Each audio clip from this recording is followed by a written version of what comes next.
साबुदाणा बटाट्याची ही चकली तुम्ही इथे बघू शकता। आकाराने अगदी तिप्पट चौपट फुलते, पांढरी शुभ्र आणि अगदी हलकी फुलकी बनून तयार होते। ही चकली तुम्हाला इथे मी तोडून सुद्धा दाखवते आहे। चकलीचा आवाज ऐका, किती छान खुसखुशीत अशी ही बनून तयार झालेली आहे। ही चकली अगदी आजपर्यंत एकसारखी तळली जाते, कुठेही लाल होत नाही। व्हिडिओमध्ये भरपूर साऱ्या टिप्स मी तुमच्यासोबत शेअर केलेल्या आहे, अचूक प्रमाण तुमच्यासोबत शेअर केलेलं आहे। या प्रमाणामध्ये जर तुम्ही चकली बनवली तर अगदी दरवर्षी तुमची चकली एकसारखीच बनून तयार होईल। बऱ्याच वेळा चकली लाल होते, कडक राहते, दाताखाली कडक जाणवते, तर असे कुठलेही प्रॉब्लेम तुम्हाला हा व्हिडिओ पाहिल्यानंतर येणार नाही। साबुदाणा बटाट्याची चकली तयार करण्यासाठी इथे मी तुम्हाला साबुदाण्याचं वजन दाखवते आहे। हे बघा, वजनी काट्यावर इथे साबुदाणा मोजून घेतलेला आहे। बरोबर 1 किलो साबुदाणा आहे। नेहमी आपण उपवासामध्ये जो साबुदाणा खातो तोच रेग्युलर साईजचा साबुदाणा इथे मी घेतलेला आहे। चकलीसाठी नेहमी साबुदाणा उत्तम दर्जाचा आणि नवीन घ्या, म्हणजे चकली खूप छान हलकी फुलकी बनून तयार होते। 1 किलो साबुदाण्यासाठी इथे आपल्याला अर्धा किलो बटाटे लागणार आहे, ते सुद्धा तुम्हाला इथे मोजून दाखवते आहे। प्लेटचं वजन इथे मी वजा करून घेतलेलं आहे आणि 4 मोठ्या आकाराचे बटाटे आहे। हे वजनी प्रमाणामध्ये अर्धा किलो आहे आणि जर तुम्हाला अंदाजे घ्यायचे असतील तर तुम्ही इथे व्हिडिओमध्ये बघू शकता, एका हाताच्या मुठीमध्ये हा साधारण बटाटा अशा पद्धतीने मावतो। अशा अंदाजाने तुम्ही 4 बटाटे अंदाजे घेऊ शकता। आता घेतलेला 1 किलो साबुदाणा कुठल्याही डब्याने, भांड्याने मोजून घ्या, म्हणजे त्याच भांड्याने मोजून आपल्याला पाण्याचं प्रमाण घ्यायचं आहे। आता हा 1 किलो साबुदाणा एक कुकरच्या डब्याने मी मोजून घेतलेला आहे। अगदी हलक्या हाताने सकाळच्या वेळेला हा साबुदाणा आपल्याला धुवून भिजत घालायचा आहे। हलक्या हाताने साबुदाणा धुवून घेतला, त्यानंतर यामध्ये पाणी भरून ठेवायचं आहे। साबुदाणा भिजेल इतपतच पाणी घालायचं, खूप जास्त पाणी घालायचं नाही। गार पाणीच मी इथे घातलेलं आहे, रूम टेम्परेचरवरचं। आता झाकण ठेवायचं आहे आणि कमीत कमी 7 ते 8 तास आणि जास्तीत जास्त 10 ते 12 तास हा साबुदाणा व्यवस्थित भिजवून घ्यायचा।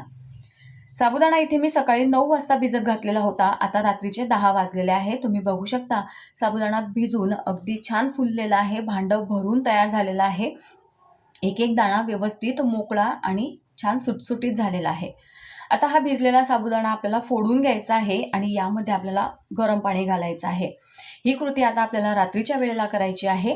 गरम पाणी घातल्यामुळे साबुदाणा अगदी व्यवस्थित भिजला जातो, छान मऊ भिजला जातो आणि त्यामुळे चकली मस्त अशी खुसखुशीत आणि चौपट फुलते, हलकी फुलकी बनून तयार होते।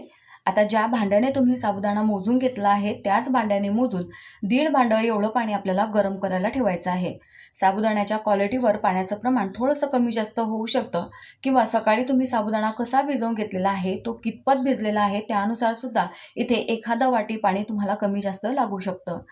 आता 1.5 भांडं पाणी इथे मी गरम करायला ठेवलेलं आहे। आता हे भांडं मी गॅसवर ठेवलेलं आहे, पाण्याला छान गरम करून घ्यायचं आहे आणि आता याच स्टेजला यामध्ये मी मीठ घालते आहे। तर 1 किलो साबुदाण्याच्या चकलीसाठी इथे 30 ते 35 ग्रॅम मीठ बरोबर लागतं आपल्याला, योग्य प्रमाण आहे, कारण वाळवणीचा पदार्थ आहे, यापेक्षा जास्त मीठ घालायचं नाही। आणि आता हे मीठ पाण्यामध्ये व्यवस्थित एकजीव करून घेतलेलं आहे। गॅस मी इथे बंद करून घेते आहे। आता पाणी गरम झालेलं आहे आणि आता जो साबुदाणा भिजवून घेतलेला होता तो एका मोठ्या पसरट भांड्यामध्ये इथे मी काढून घेतलेला आहे आणि रात्रीच्या वेळेला हे उकळतं गरम पाणी आपल्याला या साबुदाण्यामध्ये घालायचं आहे। हे बघा, तर जर तुम्हाला अंदाजे घालायचं असेल तर साबुदाण्याच्या वर किंचित असं पाणी राहील इतपत आपल्याला इथे गरम पाणी घालायचं आहे। साबुदाणा पूर्णपणे पाण्यामध्ये कव्हर झाला पाहिजे इतपत गरम पाणी आपल्याला इथे घालायचं आहे। आता व्यवस्थित हा साबुदाणा पाण्यामध्ये असा हलवून घ्यायचा, कारण मीठ घातलेलं आहे, ते मीठ व्यवस्थित प्रत्येक दाण्याला लागलं पाहिजे। आता यावर झाकण ठेवायचं आहे आणि रात्रभर हा साबुदाणा असाच आपल्याला या गरम पाण्यामध्ये भिजत ठेवायचा आहे। दुसऱ्या दिवशीची सकाळ आहे, तुम्ही बघू शकता साबुदाणा छान गरम पाण्यामध्ये इथे भिजलेला आहे आणि आता हा साबुदाणा सुद्धा आपल्याला इथे फोडून घ्यायचा आहे। तुम्ही पाहू शकता, गरम पाण्यामध्ये भिजवल्यानंतर सुद्धा हा साबुदाणा असा खूप जास्त घट्ट गोळा झालेला नाही, छान मोकळा आहे आणि असाच छान आपल्याला मोकळा आणि साबुदाण्यामध्ये असा ओलावा राहील इतका ओलसर साबुदाणा आपल्याला इथे हवा आहे। यामुळेच आपली चकली अगदी खुसखुशीत तयार होते आणि अगदी मस्त चौपट फुलते। आता 1 किलो साबुदाण्यासाठी आपण अर्धा किलो बटाटे घेतले होते। हे बटाटे मी उकडून घेतलेले आहे, त्याची साल काढून घेतलेली आहे आणि उकडून घेतलेले बटाटे आपल्याला बारीक खिसणीवरून खिसून घ्यायचे आहे। पुरणाच्या चाळणीवरून जरी तुम्ही काढून घेतले तरी चालतील, खिसणीवर सुद्धा खूप छान खिसले जातात। गाठ गुठळी अजिबात राहायला नको. बटाट्याची गाठ गुठळी राहिली तर मग चकली तयार करताना थोडे प्रॉब्लेम येतात. इथे अर्धा किलो बटाटे हे 1 किलो साबुदाण्यासाठी अगदी अचूक योग्य प्रमाण आहे. मात्र तुम्हाला आवडतो म्हणून एखादा बटाटा जास्त वापरू शकता. म्हणजे 600 ते 650 ग्रॅम बटाटा तुम्ही इथे घेतला तरी चालेल. मात्र साबुदाण्याच्या चकलीमध्ये बटाटा खूप जास्त झाला तर चकली तळल्यावर लाल होते. आता इथे मी 8 ते 10 हिरव्या मिरच्या मिक्सरमध्ये बारीक करून असा ठेचा तयार करून घेतलेला आहे. हिरवी मिरची घातल्यामुळे चकलीला मस्त रंग येतो, पांढरी शुभ्र चकली तयार होते. जर तुम्ही इथे लाल तिखट वापरलं तर चकलीला खूप जास्त भडक असा रंग येतो, म्हणून मी इथे लाल तिखट वापरलेलं नाही. आता यामध्ये अर्धा चमचा जिरं घातलेला आहे आणि बटाटा घातला म्हणून अर्धा चमचा सेंधव मीठ मी इथे वाढवून घेतलेलं आहे. साबुदाण्यासाठी लागेल तेवढं मीठ आपण सुरुवातीलाच यामध्ये घातलेलं होतं. आता हे मिश्रण व्यवस्थित हाताने असं मिक्स करून घ्यायचं आहे, एकजीव करून घ्यायचं आहे. हे मिश्रण तुम्ही बघू शकता किती असं सैलसर आहे. असं हे सैलसरच मिश्रण आपल्याला हवं आहे, कारण हे आपण वाफवून घेणार आहोत. वाफवल्यानंतर हे मिश्रण थोडंसं असं घट्ट होतं. आता इथे एक मोठं जाड बुडाचं भांडं मी घेतलेलं आहे. भांड्याला अगदी किंचित तेल लावून भांडं ग्रीस करून घेतलेलं आहे, म्हणजे हे मिश्रण भांड्यापासून व्यवस्थित सुटलं जावं, खूप जास्त चिटकू नये म्हणून. आता हे सर्व मिश्रण भांड्यामध्ये काढून घेतलं. हे भांडं आता आपल्याला गॅसवर ठेवायचं आहे आणि हे मिश्रण छान शिजवून घ्यायचं आहे. 1 किलो साबुदाणा आणि अर्धा किलो बटाटे असं मिळून 1.5 किलो जवळजवळ हे सर्व मिश्रण आहे. एवढं मिश्रण शिजवण्यासाठी मला 30 ते 35 मिनिटाचा वेळ लागला होता. गॅसची फ्लेम जी आहे ती शेवटपर्यंत आपल्याला लो टू मीडियम ठेवायची आहे. गॅसची फ्लेम कुठेही जर तुम्ही फुल केली आणि हातचं हे मिश्रण सोडून दिलं तर मिश्रण खाली तळाशी करपू शकतं, त्यामुळे चकलीचा रंग आणि चव खराब होऊ शकते. आता हे मिश्रण छान वाफवत मला इथे बरोबर 30 मिनिटं झालेले आहे. हे मिश्रण तुम्ही इथे बघू शकता किती घट्ट झालेलं आहे, रंग पूर्णपणे चेंज झालेला आहे. यामध्ये असा हा चमचा जर टोचून पाहिला तर चमचा अगदी सरळ उभा राहतो, तो पडत नाही. म्हणजे मिश्रण अगदी परफेक्ट इथे शिजलेलं आहे. मिश्रणावर अगदी आपल्या गव्हाच्या चिकाला जशी चकाकी येते, जसा गव्हाचा चीक अगदी ट्रान्सपरंट होतो, तसं हे मिश्रण झालेलं आहे. हे एक स्टेप जास्त केल्यामुळेच आपली जी चकली आहे ती अगदी तिप्पट चौपट फुलते, हलकी फुलकी बनून तयार होते. तर आता हे मिश्रण इथे बनून तयार झालेलं आहे, शिजून तयार झालेलं आहे. गॅस मी इथे बंद केलेला आहे. तुम्ही चकली किती जास्त किती कमी प्रमाणामध्ये बनवत आहात त्यानुसार इथे हे मिश्रण शिजवण्यासाठी वेळ कमी जास्त लागू शकतो. आणि आता इथे मी आलेली आहे गच्चीवर आणि या लख्ख प्रकाशामध्ये तुम्ही या मिश्रणाचा रंग बघू शकता, पूर्णपणे चेंज झालेला आहे. अगदी परफेक्ट असं हे मिश्रण शिजलेलं आहे.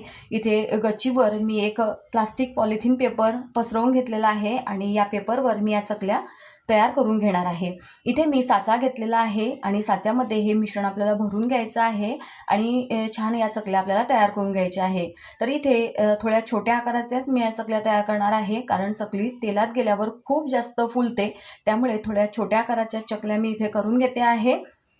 हे बघा, तुम्ही बघू शकता किती छान एकसारख्या गोल गरगरीत या चकल्या पडत आहे, कुठेही चकली तुटत नाही.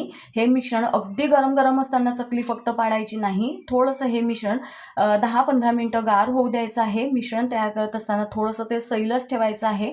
मिश्रण जर खूप जास्त घट्ट असेल तर चकली पाडताना हातावर सुद्धा खूप जोर येतो.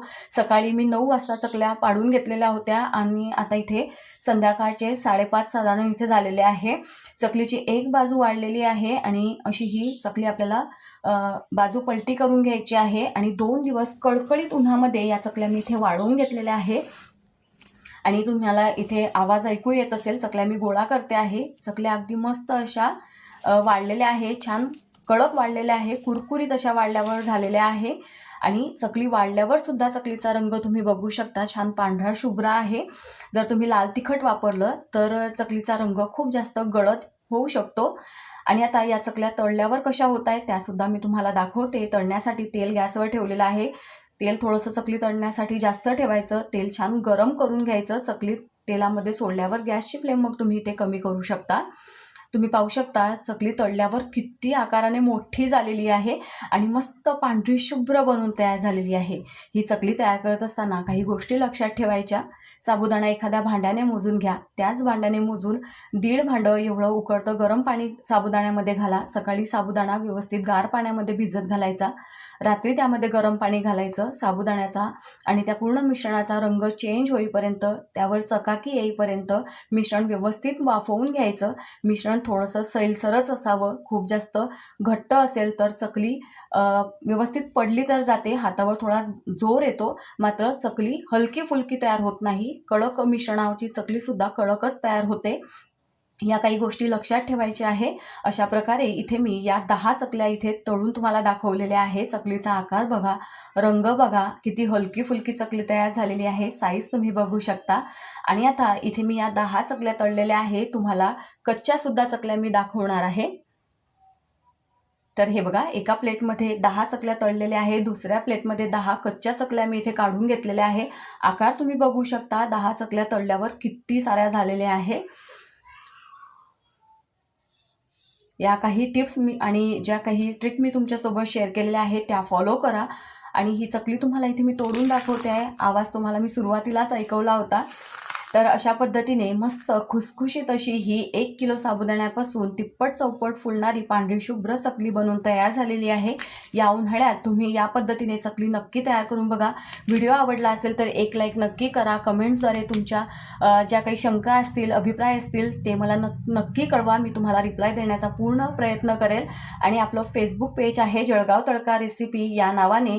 फॉलो केलं नसेल तर फॉलो करून घ्या आणि चॅनलला सबस्क्राईब करायला विसरू नका. Bye bye.